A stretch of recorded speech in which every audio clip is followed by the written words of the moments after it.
I played my highly technical Minecraft world for 5 years without a working iron farm. But we are running out of iron, so I decided to finally put an end to this misery. Iron farms. I think we all know them, right? This is one of the most useful farms ever. You need it for pistons, you need it for hoppers, you need it for iron blocks. That is mostly used for beacons, but nowadays people prefer to use emerald blocks. Iron is the most useful item in the entire game, and I don't have a working iron farm since 1.12. Okay, so in today's episode, I finally built an iron farm. We used to have 2 iron farms in 1.12 versions, and before I started this world in 1.10. Pretty quickly in first week of playing, I built a simple 1.12 and below iron farm, pretty standard design. Everyone who have played during that time period probably have seen ton of those popping out around all different kinds of servers, and didn't really think much of it. It just was running in the spawn chunks non-stop for days, and couple months after that I built another one of those standards design, this time like in complete middle of the spawn chunk. Before, idea was to build a lot of those standard designs because you could easily stack those designs a lot in your spawn chunks, and you have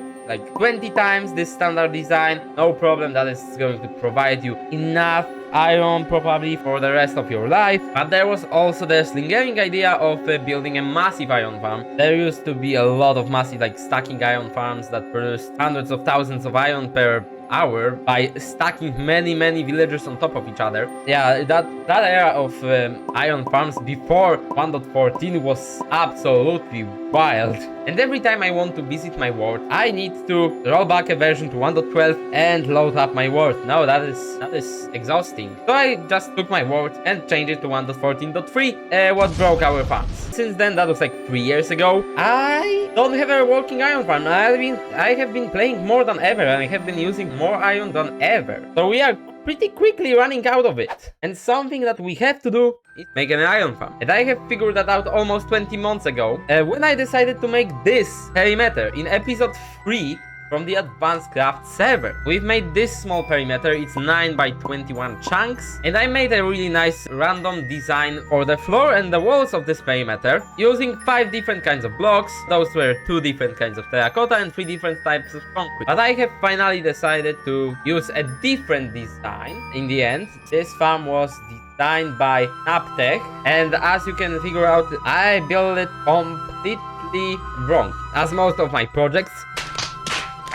Because there is a version 2 to this farm. There is a new, better and easier to build version of this farm available on YouTube. But I built the old one. They're hard to build and even slower than the new version. Yeah, that sounds like a good idea. So, on the last stream before that, I said we are going to make an iron farm in the next stream. And we did it, thanks to one of the server members who collected all the items for the farm before that live stream. I actually needed to collect some more beds and obsidian, but it wasn't a huge issue. Alright, some of the last things we need for this farm. 84 villagers, that doesn't seem like a problem. I'll wait until I find out what kind of problem this is. But how about we put the easiest thing first? Transporting pacified pillagers. We only need 4 of them, but what is a pacified pillager? You guys probably don't have an idea what it is. Mobs can't actually use up the durability of items. There are only 3 exceptions to this. Undead mobs with helmets,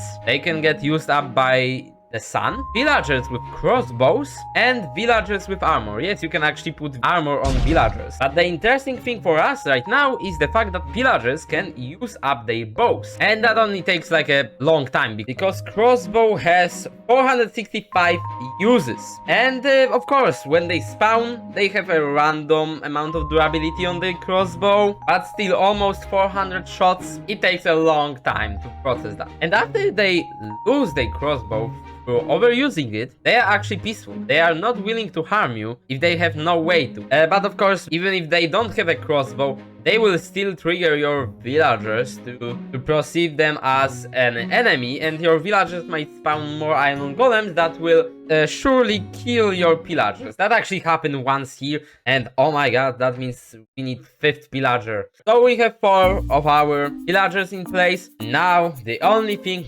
missing are the villagers. Oh yeah, only like 84 villagers to transport. Alright, so I expanded my breeder to be more based around the idea that I'm going to input the potatoes, not that the breeder is going to supply the potatoes to itself, and we can start transporting the villagers. Alright, got one in. Okay, how do I get a second one in? Alright, if I leave them here, they should be able to fall asleep and then wake up in the right position. Okay, that works. Sure, let's repeat this process like 28 times. Alright, after a lot of internal screaming because transporting villagers is absolute pain. Alright, we are not even done with transporting villagers because this is like 1/4 of the way, and there was a random thunderstorm going on, and what can I see? This is like first time in 2 years I am seeing this. Skeleton horses. This is a pretty rare occurrence. They only appear during the thunderstorm, and before 1.18 that was extremely rare because I always skip the night, so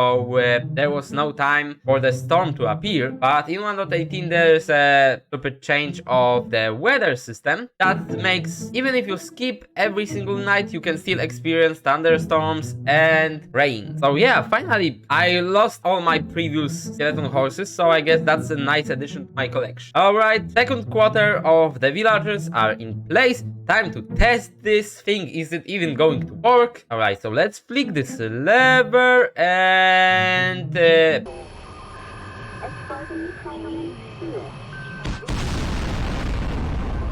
alright, we've got that in place. Everything seems to be working fine. So what we need to do now is the nether side. Yeah, so let's dig a small hole so we can put the nether side. And something interesting that we don't really see in iron farms that have a nether side, the fact that we will actually use water in this project. And you are probably wondering, how is that possible? How can you use water in the nether? So in the one of the snapshots to 1.17 version of the game, there was a glitch where you could get the water in the nether using glow light. So when I was updating to 1.18, I quickly logged onto that snapshot in order to obtain the water in nether. And now we just need to push it around with waterlogged blocks and kelp, and here we go, we have our collection system. Just a tiny bit of decoration around, and that's it. We have finally completed this iron farm. This is my first iron farm in 5 years, and that's it for today's episode. During the live stream I also come across this ridiculously small